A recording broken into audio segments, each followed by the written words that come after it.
right, welcome back to Yeah Buoy Fishing Studios. Everybody, we are kicking off a brand new series called Let's Chat. And basically the premise of this series is we have the kind of conversations and you answer the kind of questions that get asked around the campfire at the end of a long fishing day.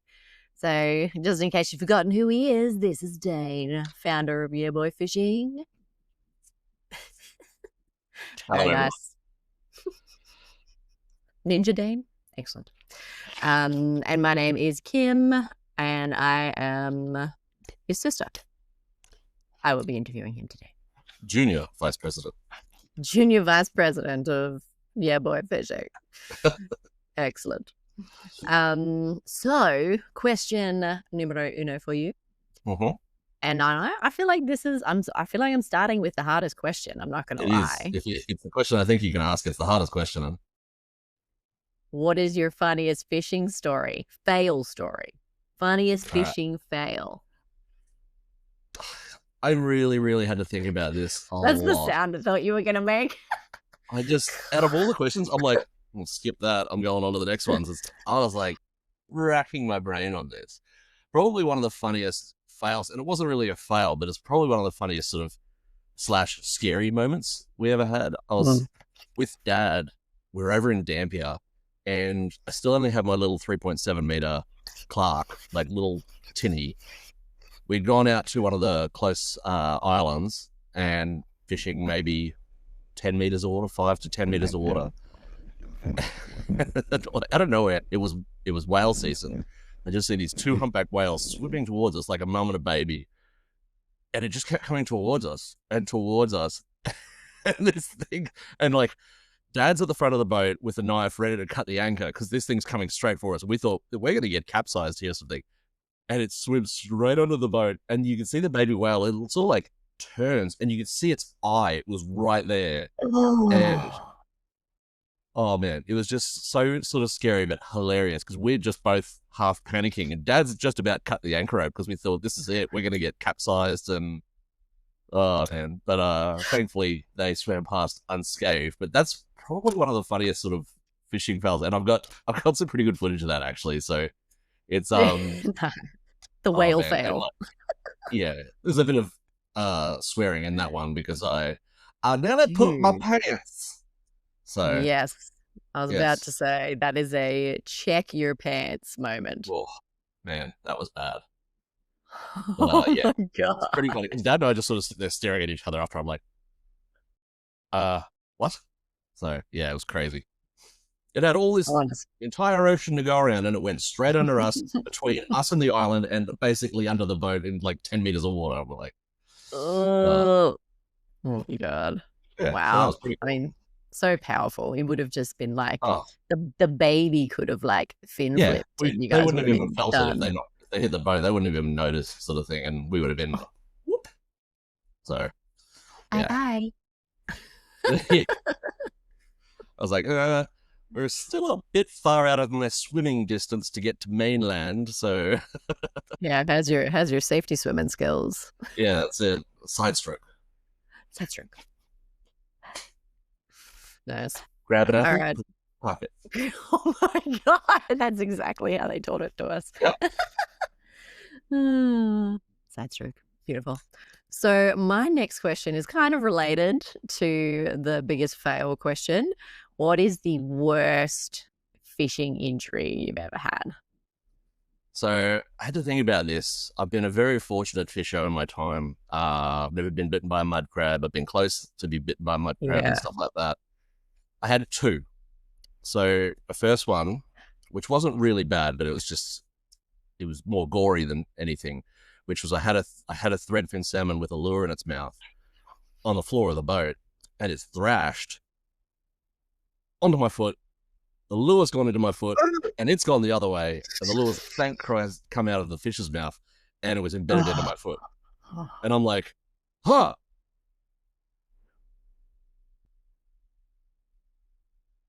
Sort of thing. Oh, no. I have to get this done before the adrenaline runs out and it'll be more painful, sort of thing. So I just thought, do it now. So I yanked it out, and it was fairly bloody. Honestly, not too bad because it was only a small hook, and yeah, but that's the only time, thank goodness I've ever been hooked. But probably the worst Wow. injury I've had, I launching my boat, and typically when I launch my boat, I undo the winch and it just sits there, and then I give it a nudge and it goes off on the trailer.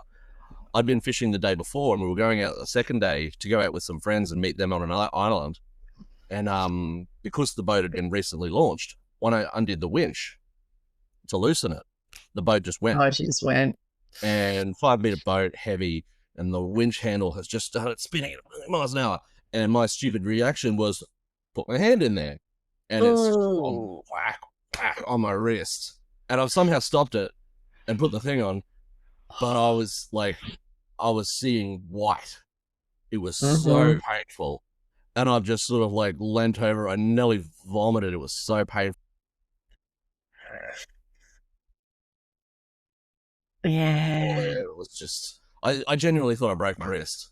And Bridie was like on the pontoon, like not able to get to me quickly, going, saw it all as well. And yeah, and there was another guy walked past, looked at me and just kept walking. I was like, I'm in pain. But anyway, yeah, so I still went out in the boat. I'm driving out in the boat with a big bag of ice on my other arm. I'm like, this is fine. I'm fine.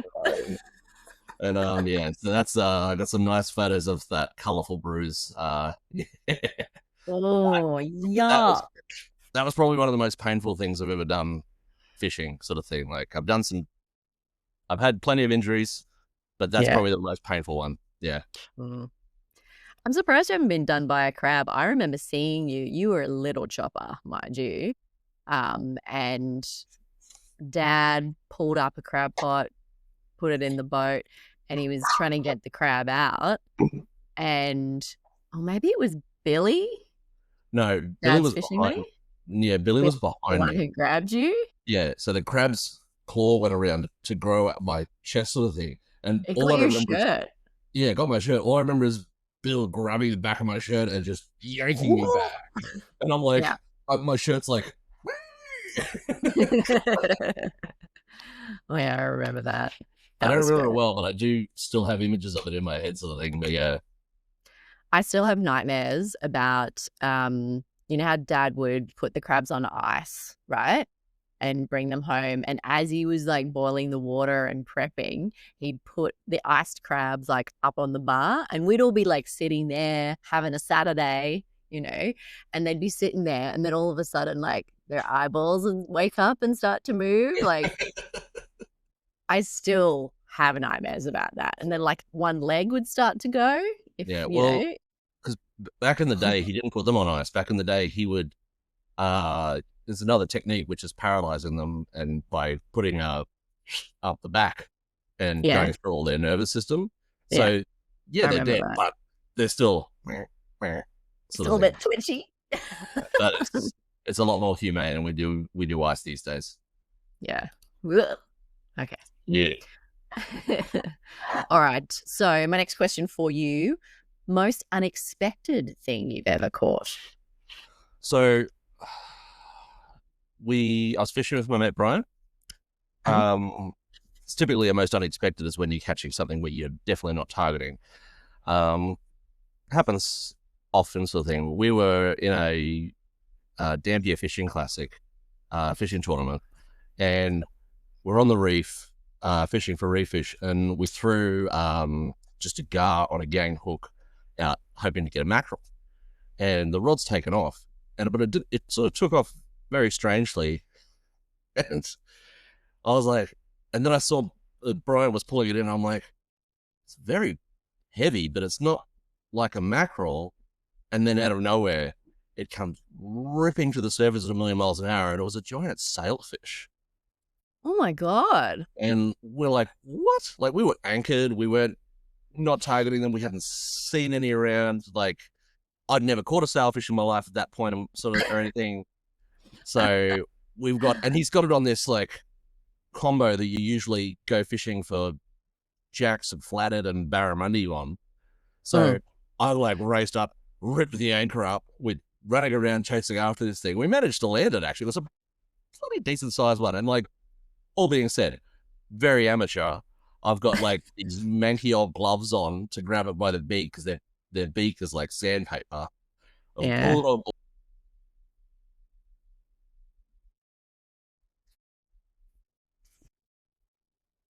Oh, its chance to survive at least. So, but it swam off. But yeah, that was a crazy catch. Yeah, it's just like to get the photo, I had to pull seats out of the boat and put them somewhere else because I had to lay it on the floor. It wow. took up most of the length of the boat, so I got a really cool photo of that. I don't know if I've still got footage of that. I might do, actually. But yeah, if Cool. there is, That'd be good to see. there'll be some very high pitched. It's a starfish! Oh my god, it's a starfish! You can tell the level of surprise by how high the pitch in your voice Yeah, goes. I was like, oh my god, what do we do now? So yeah, that was a big surprise, and the fact that we landed it was even cooler. Yeah, nice. All right. So this question I'm going to say is in honor of Billy Towers, who's like probably one of Dad's most iconic fishing buddies. He was like the fishing and camping buddy that we grew up like going fishing with every week. Yep. So in honor of Billy, um, who is your best or who's your favorite fishing buddy and why? Yeah, this was a tricky one for me. I mean, my easy answer is Dad. Yeah. But if I went away from Dad, like I absolutely love fishing with Bridie.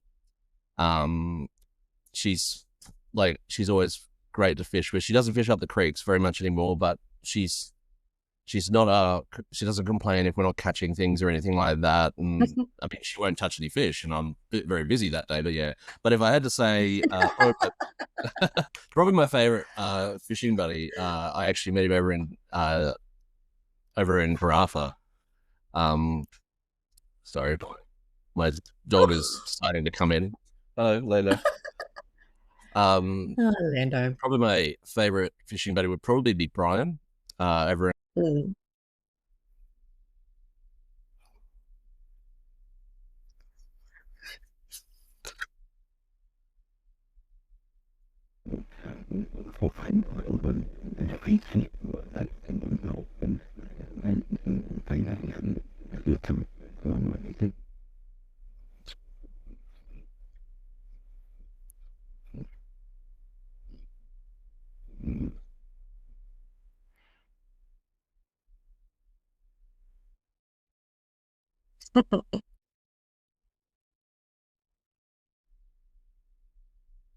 Yeah.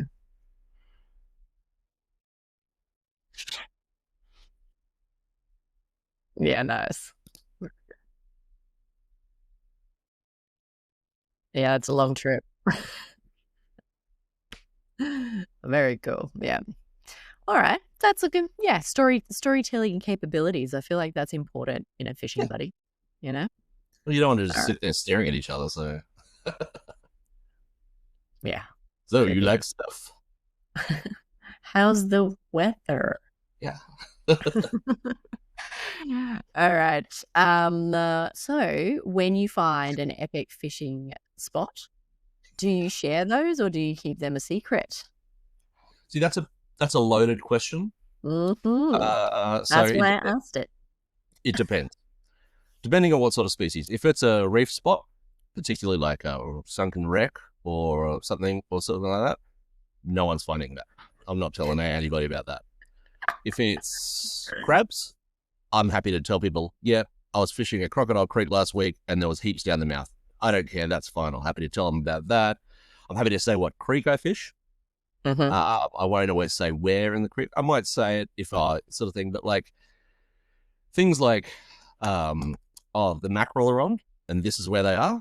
That's fine because mackerel are moving. They're pelagic fish. They're always moving about. So it's not a one location that can get hammered. They have to, they'll be there for the next couple of days and then they'll be gone, sort of thing. So it's a loaded question. But when it comes to a localized direct spot, unless you're a good friend, you have to be a very good friend. Yeah, Or related. yeah, maybe I'll take you to the spot.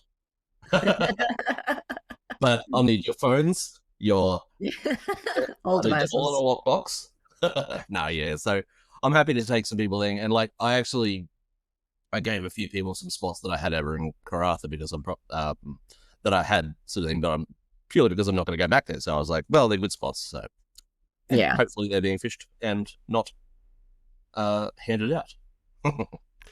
Yeah, that's well, I mean, you're leaving, they're staying, it's like balanced it out, right? It's Exactly. the same amount of fish. Yeah. All right, nice. Okie doke. My next question for you. What is the weirdest thing that you have ever seen on a fishing trip? That's a tricky one. Like, I've seen lots of, there's always weird things. Like, there was one time Dad and I were up the creek and we were sitting there and we could just hear this crunching and horrific noise. And we drove around the side and a tree had fallen into the creek. And it's like, that's sort of weird. Probably one of the weirdest things I've seen. I've never seen it ever since, sort of thing. And I was heading out right on dawn. The sun was just creeping up.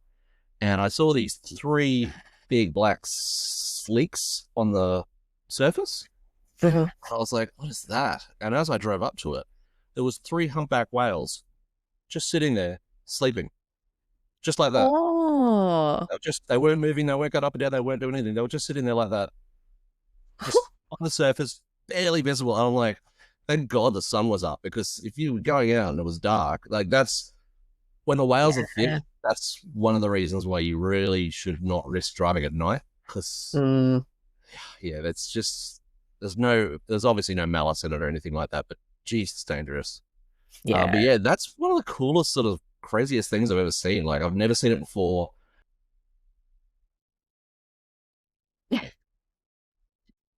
how did you know they were asleep? Did you like poke them? Are you dead? But there was 3 of them together, and then after a bit, one of them sort of went with a breath. His breath. Okay. Yeah, I was like, okay, I'm gonna go now. Yeah. So Sweet that was pretty dreams. crazy. Yeah, that's pretty cool. Okay. If you could fish with any celebrity, who would it be? All right, this was a hard one for me. If I could fish with anyone dead or alive, easy answer. It would be the late great Andrew Simons. I've once been up. I was up at the Barattas, and I was trolling a lure past this bank of trees, because I could see there was a barra on the sounder, and he's pulled up with his mate in his boat and trolled past the same thing of trees and pulled a barra out right after I drove past it, and I'm like, oh, but that's my barra. Yeah, but for me, he's just one of the cool. I've run into him once or twice in Brisbane and the bars and stuff, and he was one of my favorite cricketers of all time. And he's just, I know he knows his stuff as well, but yeah, he'd probably be my number one. If it had to be living, I'd lean towards another cricketer, which might be Matthew Hayden, to be honest. And if it didn't have to be, if it wasn't a sports star, it had to be a celebrity. Nick Offerman, who plays Ron Swanson in Parks and Rec. Oh my God. Just that dude, that's just like going fishing with Dad. Like, yeah, but he's a funny dude. I think it'd be hilarious. So yeah, that would be really funny. Yeah, that was a sort of a tricky question, but I would have loved to have gone for a fish with Andrew Simons. I think that'd be really insightful and cool. Yeah, quiz him about his cricket and just all sorts of stuff. Like, he just always seemed like a really down to earth guy, and yeah. I still remember, I think one of the most iconic and funniest cricket moments was an Andrew Simons moment. And I don't think he was a streaker, but like, he had clothes on, but he was on the field and he was just ran. He got all the way in to the pitch, and Simons was batting, and Simons was standing there, and he ran up to him, and he just dropped the shoulder. Just went. I'm pretty sure he was naked. Ew! No wonder he dropped the shoulder. Yeah, that is not okay. There's also been a time he's also tackled another pitch invader in domestic cricket when he was playing for the Bulls. He used to train with the Broncos and the Reds and all sorts of stuff. He's a full-on unit. Yeah, for sure. I miss him. Yeah. Yeah. All right. So my next question for you is surrounding the fact that, you don't always go out and catch fish. You're not always sitting there just pulling in fish after fish. So there can be an awful lot of waiting time in fishing. Mhm. So what do you do? How do you handle that waiting time? Yeah, look, it's always a different a couple of. There's always something to do if you're sort of because you're always the thing about fishing is you can't just go there with one plan. If the plan's not Mhm. working, you got to try something else. So whether it's I'm using a certain bait, I'm not getting bites, I'll switch to a different Yeah. bait or sort of thing. Mhm. So I'm always doing stuff like so. If I've got baits out and I'm fishing with bait and I'm not getting bites, I'll while I'm killing time, just sort of waiting for the fight. Like I won't be sitting there if I'm not confident there's going to be something in the area. So I'll start luring and stuff like that. So I mean, if I'm luring up the creek, that's my day done. That's what I'm doing all day, sort of thing. But yeah, if I'm bait fishing, I'll often, whether I'm out at sea, I might jig the bottom.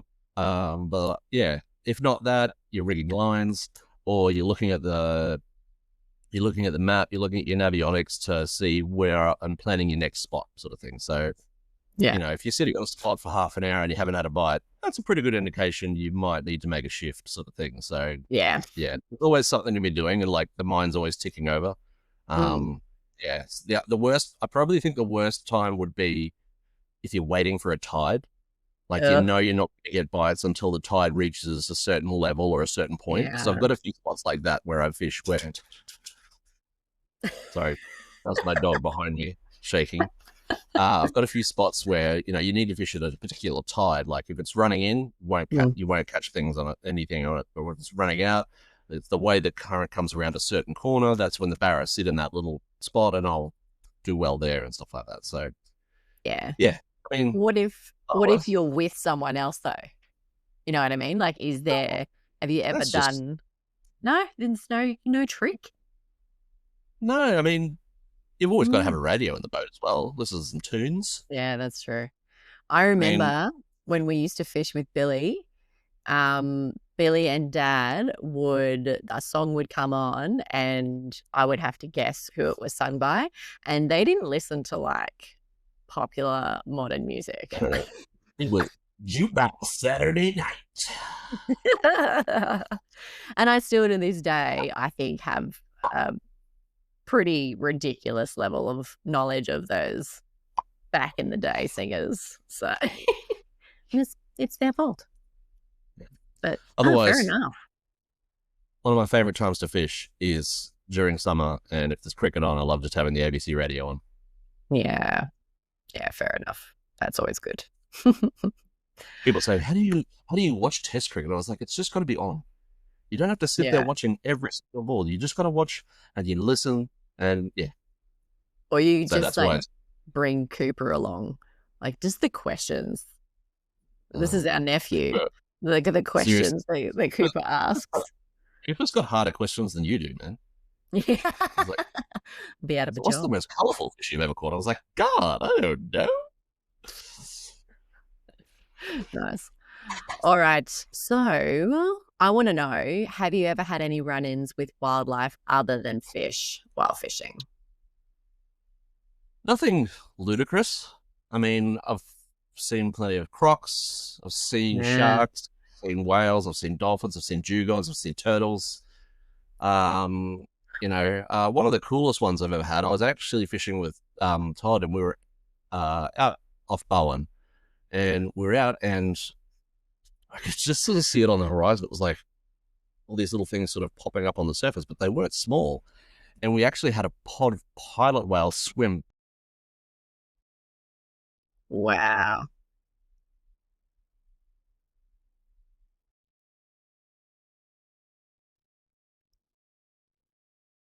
So that was a pretty cool experience. But I've never sort of seen like kangaroos swimming in the ocean or anything like that, and Mm, something strange. I mean, I've seen crabs in the middle of whoop swimming on the surface. Like, yeah. buddy, you're gonna be Why? cold food. So yeah. Um, I remember we found an echidna once. Like we were heading up to like the trees that we Mm. used to camp, And we found an echidna there. I do remember one night when we camped, I had to go to the bathroom in the middle of the night, and it was like full moon. So it was like the lights were on, right? It was so bright. So I go out of the tent. Also, your butt was out, so it's a full moon.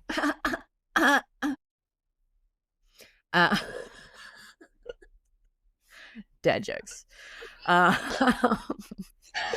And so like went over, off into the bushes, and I'm mid process of relieving myself, and I just hear like this like crittering sound, and it was like above my head, and I remember just looking up, and there was an owl sitting like if I'd been standing up, he would have been maybe a foot or two above my head, and he was sitting on the branch, just like literally looking down at me with his big eyeballs, and I was just like, please stay there. You're probably pretty young. He's like, can I eat you? Can I eat you? Is this too ambitious? Probably the only thing that saved me is I smelled like pee. Well, not much different from normal, so. Hilarious. All right. Glad Yeah, I'm really glad I told that story now. Okay, last question for this section, okay? Craziest camping story. Craziest thing that's ever happened on a camping trip. All right, this was a camping trip of disasters. So starting off well. Yeah, so over in Karratha, my mate Josh, it's like, hey, I want to take you up to this creek up around Port Hedland. He's from Port Hedland, so this is about 2.5 hour drive north of Karratha. And he's like, it's really remote creek. You got to go go up through these scrublands, and then you go via the ocean, get to it, sort of thing. And yeah, we'll camp on the boat, all sorts of stuff like that. I'm like, sweet, sounds great. Love it, explore. So first, we're driving along. First thing that happens, we're going through the flats to get to where it is, and we're both looking ahead going, that looks really boggy. And we're walking out there, we're like, oh, we can't get through that, not with a boat or anything like that. So we're like, oh, well, we'll have to go to a different creek and go a bit further, sort of thing. I was like, can't really get any worse, that's fine. So we turn around. Why would you say that, man? You can put that out in the universe. We head out. We stay, we get to the creek. It's like 8 o'clock at night. So we camp on that flat, sort of thing, get up early, launch the boat, drive around and go to the creek. We're having a great day. We're catching like heaps of fish. We get salmon, jack, threadfin salmon, all sorts of things. Like we just was a great day. Jack, flathead. I don't think we didn't catch was a barra, which is what we wanted. But anyway, we're sort of sitting there and we're like, because we had the plan, we had all our camping gear, we we're going to sleep on the boat.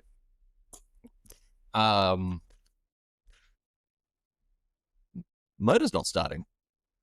Yeah. We're miles away from everything. We're like, and it was the battery. You could hear there was like it was tick, tick, tick, tick, tick. The click, yeah. Click. Anyway, thank the Lord, because no one carries jumpers on a boat or anything like that. There was one other boat in that creek. This little rooftop tinny, like that goes to the top of a car. We've waved them down.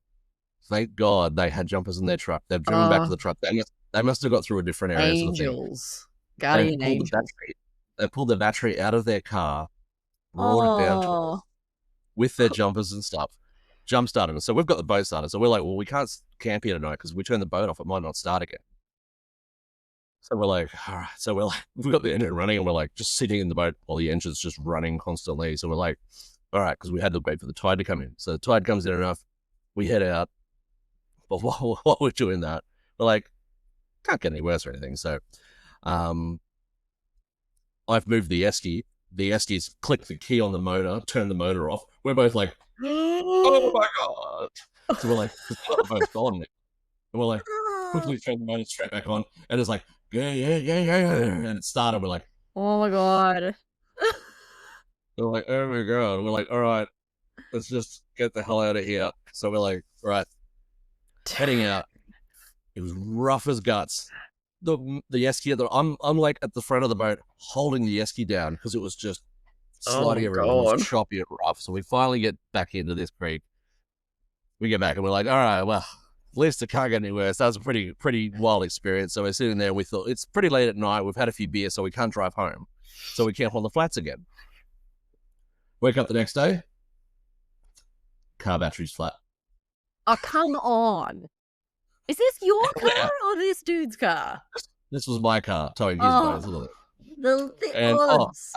Sort of thing. And sorry, I forgot. On the trip there, the bimini that was meant to give us shade snapped from the corrugation of the road. And that was another one of that. Can't get any worse. Stop saying that. And it's just like, but it was comical by this point, right? It was just like, can't get any worse. And and we're just sort of sitting there and like, his dad lives in town sort of thing, but his dad never been to where we were. So we're trying to explain where the hell we are and stuff. We're sort of sitting there waiting for an hour. And then thank God another truck came past, was able to give us a jump. But it was just Did you like not go camping again for 6 months? Oh man. No. Well, I always now, including in my boat, always have a jump starter. Yeah, wow. I've never lessons we learn that before. But this is the thing I've never thought of. And like, I guarantee you'd probably ask a million fishers and 99 out of 100 wouldn't have a jump starters in their boat. You know, it's just not what you do. You don't like see a boat with its hood up. Oh, I wonder if they've got battery problems or something like that, you know? Yeah. So, yeah, but that was just one of those trips that just, if it could go wrong, it went wrong. It was just like, but still had a great time. But it was just one of those times where by the end of it, we were both just like, can't get any worse. So, yeah. Famous last words. Things you never ever say on a camping trip. Yeah. So, yeah, that was pretty funny, that trip. Oh, God. Wow. Ended on a not a good note, but lessons learned from camping. It's made you a better camper, more prepared. Pretty much, yeah. Excellent. Well, look, that ends part 1 of our Let's Chat series. So thank you so much, Dane. Look forward to the next one. Well, I will have more probing questions for you, sir. Sounds great. All right. I will. All right. Thank you so much. And thank you, everyone. And please like and subscribe. Hit the bell.